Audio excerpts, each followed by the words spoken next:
أهلا بكم في فيديو جديد في قناتي أكلات وصفات.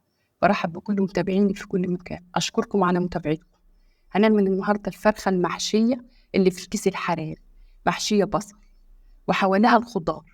هنشوف المكونات والطريقة، هي كلها مكوناتها بسيطة وموجودة في كل بيت، مش هتكلف أي حاجة، وكان طعمها جميل. معايا 5 بصلات، ومعايا توم، ومعايا خضار بقى، بصل وبطاطس وجزر وفلفل. معايا 3 معالق سمنة وحطيتهم على النار يقدحوا، واحط فيهم البصل اللي انا مقطعه صغير خالص. يا دوب البصل بس يتبل وخلاص، يعني يدبل البصل ويتغير لونه بس، عشان خاطر هيكمل سوا في قلب الفرخ. ومعايا معلقتين 2 قرفة، حطوهم عليه. القرفة بتخلي ريحتها حلو، وبتغير لون البصل، وبتخليها زي الفراخ المشوية اللي احنا بنجيبها من المطاعم. ومعايا معلقة فلفل أسمر ومعلقة ملح، واحط كل دول واسيبهم يتشوحوا حلو على النار. هو ده اللي انا هعمله بس للفرخ. معايا فرخة 2 كيلو، كيلو ونص، 2 إلا ربع، كل واحد وزي ما يجي. فتحت صدرها كله عشان خاطر ما تغيبش في السوا، وبدأت أفتح فيها بالسكينة في كل حتة فيها علشان خاطر تستوي على طول ما تغيبش، وعلشان هحط فيها البصل اللي احنا عملناه ده. خلاص نغزتها من كل ناحية كده بالسكينة وفتحتها من كل ناحية بالسكينة. هبدأ بقى أحط فيها الحشوة اللي احنا عملناها دي. أنا غسلتها حلو بملح وليمون، ونقحتها حلو في الماء، وبعد كده صفيتها وجيت بمناديل المطبخ ومسحتها ونشفتها حلو. واحط بقى في قلبها البصل اللي احنا عملناه ده.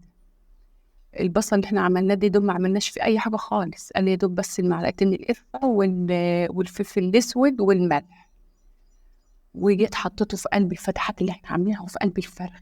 حشيت الفرخ كلها وحطيته في قلبها. وديت بقى هحطها، وكان معايا كمان يعني وركين زياده حطيت برضه في قلبهم، حشيتهم حطيتهم في قلبي.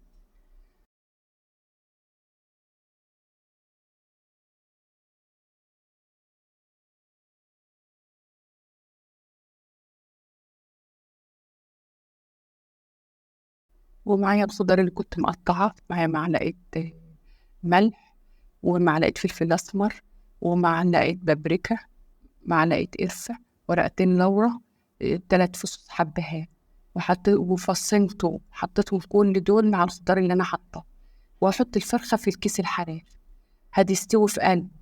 هحطها فيه بعد ما حشيتها، وأحط فيها 3 فصوص توم، 4 فصوص توم. التوم بيخلي ريحتها حلوة وطعمها حلو.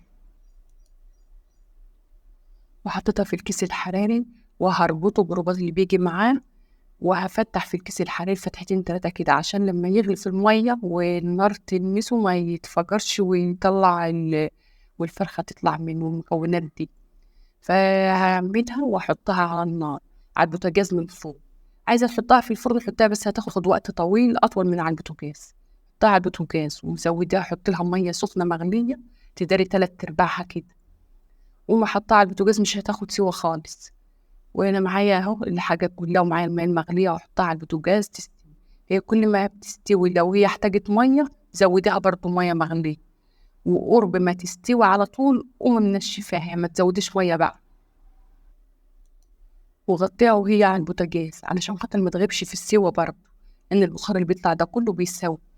فكانت كده اقلبي الكيس عشان خاطر ما تتحرقش من ناحيه واحده، واقلبي الكيس عشان تستوي من ناحيتين. وساعة ما استوت قمت مفضية، كنت أنا منشفة بقى الحلة اللي هي فيها أو الصينية اللي هي فيها تكون ناشفة من المي، علشان ممكن برضو تكمليها سواء ما يكونش عندك فرن في شواية أو فرن، يبقى هي تاخد اللون من فوق ومن تحت مع البوتاجاز، ما يبقاش يغير. هتحطيها بقى في الفرن. أنا حطيتها في تحت الشواية بس 5 دقايق، إنما أنت ما انتش عايز ما عندك الشواية حطها على البوتاجاز، وبرضو أنت في الجهة اللي كانت تحت احمر وغيرها عن الجهة التانية، هتحمر على طول من النار بتاع البوتاجاز. هتاكلي بها عيش، هتاكلي بها رز، هي مع ده ماشي ومع ده ماشي. وكانت فرخة طعمها حلو، وكانت ريحتها جميلة، وكان طعمها لذيذ، ويا ريت تجربوها. ودلوقتي هفتحها قدامكم اهي ونشوف قد ايه كانت مستويه، ولحمها كله ابيض وحلو، ولا فيها دم ولا فيها اي حاجه، ونضيف، والبصل جواها جميل وطعمه حلو. والبصل اللي كنت حاطاه بين لما فتحتها كده في الفتحات اللي كنت حاطاها، برضو الفرخة شربت من التتبيلة دي، كان طعمها خرافة كأني شارياها من المحل بالظبط. وأشوفكم فيديو جديد.